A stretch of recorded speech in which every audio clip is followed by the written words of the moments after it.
गांधी परिवार के गढ़ यानी कि रायबरेली में कांग्रेस महासचिव प्रियंका वाड्रा को चुनावी समर में उतारने की मांग तेज हो गई। पार्टी सूत्रों के अनुसार हाईकमान से प्रियंका को चुनावी मैदान में उतारने की हरी झंडी भी मिल चुकी है। सिर्फ औपचारिक घोषणा बस बाकी है। इस संकेत के बाद कांग्रेसी अंदर ही अंदर खुश हैं। उत्तर प्रदेश की इकलौती सीट को किसी भी हाल में कांग्रेस गंवाने के मूड में नहीं है। सोनिया के राज्यसभा में जाने के बाद यह सीट खाली है। हमेशा सबसे पहले प्रत्याशी मैदान में उतारने वाली कांग्रेस अब की बार चुप्पी साधे हुई है। ग्राउंड रिपोर्ट की माने तो लोगों में यही चर्चा है कि गांधी परिवार से प्रत्याशी उतरने के बाद ही कांग्रेस इस सीट को बचा सकती है। प्रियंका के मैदान में आने से प्रदेश में कांग्रेस की निश्चित ही संजीवनी मिलेगी, लेकिन बीजेपी प्रत्याशी घोषित नहीं होना कहीं ना कहीं कांग्रेस को अखर रहा है।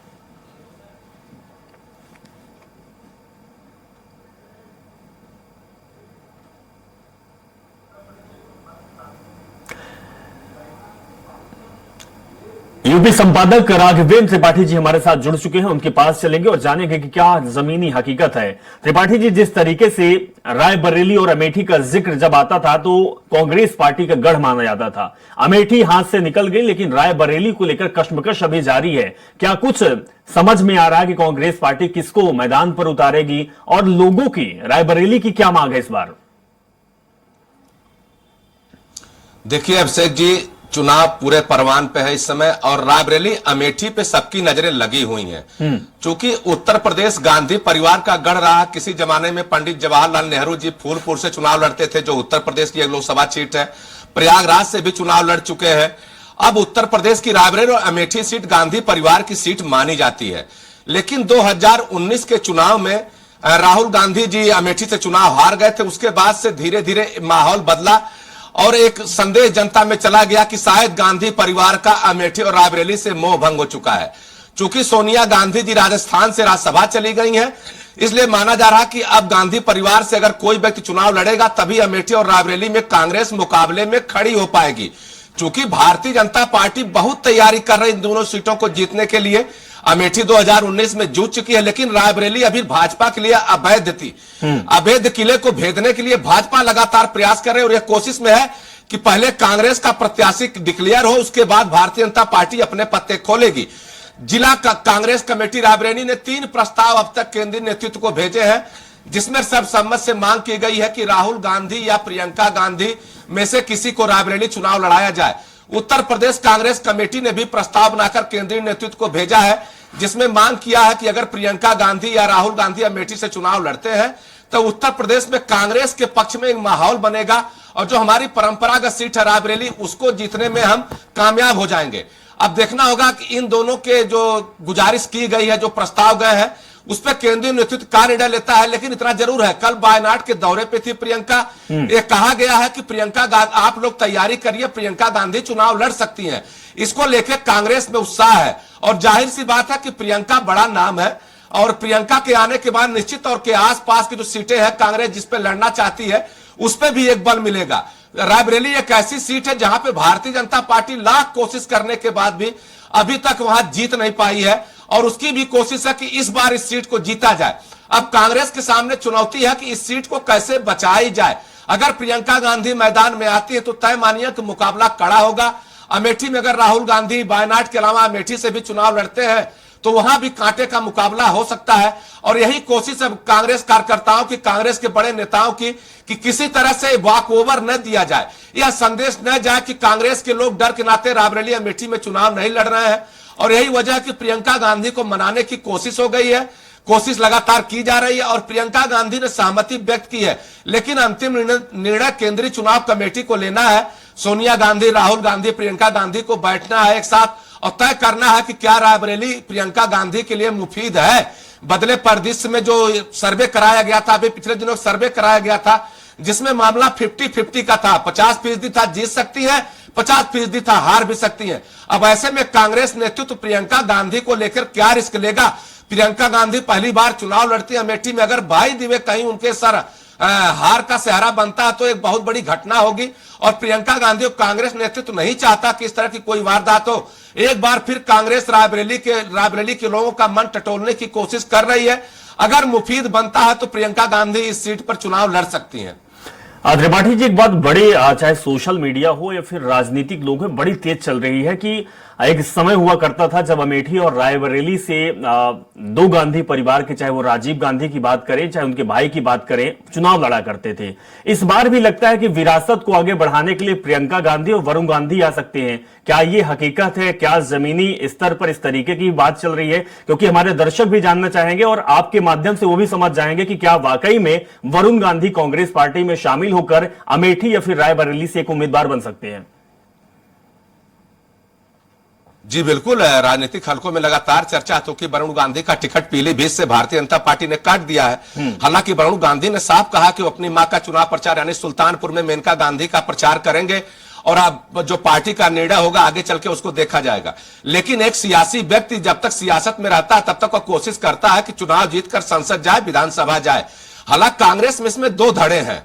राहुल गांधी, प्रियंका गांधी चाहते हैं कि वरुण गांधी किसी तरह कांग्रेस में आए और अमेठी से चुनाव लड़े स्मृति ईरानी के खिलाफ। लेकिन अभी सोनिया गांधी ने इसमें अपनी सहमति नहीं व्यक्त की है।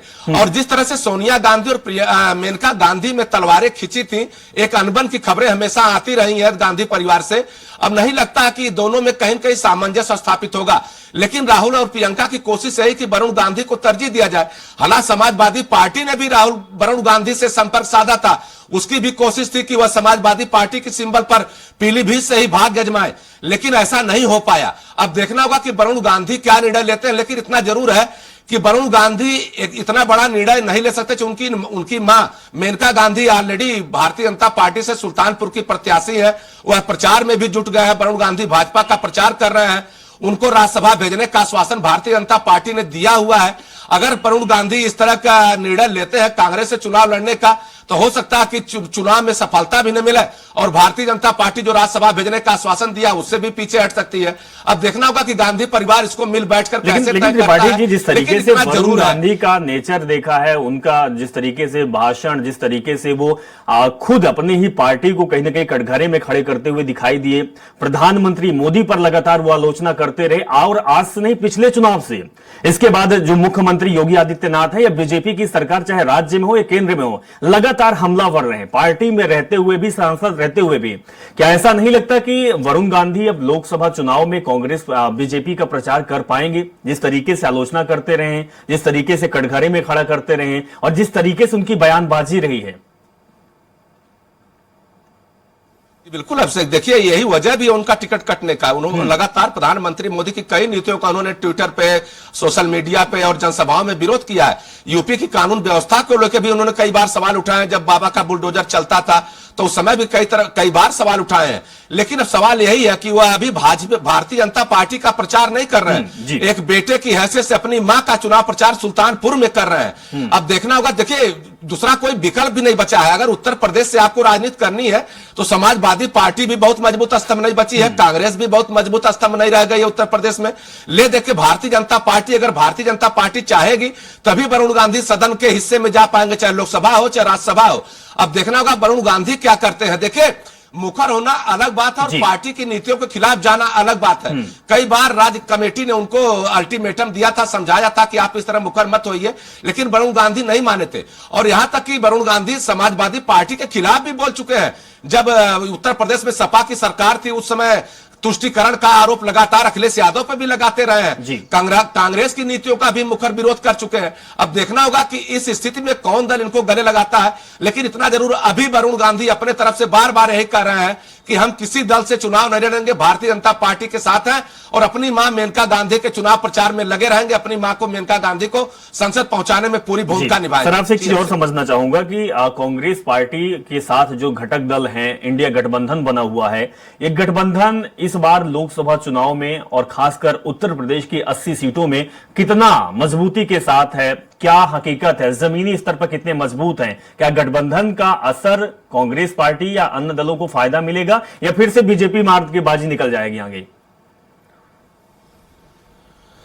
देखिए अभिषेक जी, बीजेपी लगातार चुनाव तैयारी करती है, एक चुनाव खत्म नहीं होता दूसरे चुनाव की तैयारी जुट जाती है। और भारतीय जनता पार्टी अपने कार्यकर्ताओं को बूथ स्तर तक सहेज चुकी है। प्रधानमंत्री मोदी बूथ कार्यकर्ताओं से नमो ऐप के जरिए लगातार संवाद स्थापित कर रहे हैं। हाँ, गठबंधन है उत्तर प्रदेश में, समाजवादी पार्टी का कांग्रेस का गठबंधन है, लेकिन थोड़ा हम नेपथ्य में जाते हैं। 2019 में समाजवादी पार्टी और बसपा का गठबंधन था, उसके बाद भी कुल 15 सीटें ही बीजेपी, बसपा और सपा जीत पाई थी। बाद में उपचुनाव हुए, 2 सीटें भारतीय जनता पार्टी ने इनसे छीन ली थी। अब उत्तर प्रदेश में कांग्रेस लगभग 35 साल से सत्ता से बाहर है, उसका संगठन बहुत मजबूत नहीं रह गया है। वह समाजवादी पार्टी के साथ गठबंधन में जरूर है, लेकिन वोट वही है जो ओबीसी का नारा दिया है, पीडीए का नारा अखिलेश दे रहे हैं, पिछड़ा दलित अल्पसंख्यक, उसी के भरोसे कांग्रेस में है। कांग्रेस के पास बताने के लिए ऐसा कुछ नहीं है कि उसके पास फला बिरादरी का वोट है या फला समुदाय का वोट है। हाँ, इतना जरूर है कि दोनों को एक साथ लड़ने से जो वोटों का, जो विपक्षी वोटों का बिखराव होता था, इस बार नहीं होगा। लेकिन इसमें सबसे बड़ी समस्या बहुजन समाज पार्टी खड़ी कर रही है, वह किसी घटक दल में नहीं है, नहीं एनडीए में है, ना इंडी गठबंधन में है। ऐसे में बसपा भी सबकी मुसीबत खड़ी कर रही है, क्योंकि भारतीय जनता पार्टी पिछले लोकसभा चुनाव में लगभग 50% वोट पाई थी।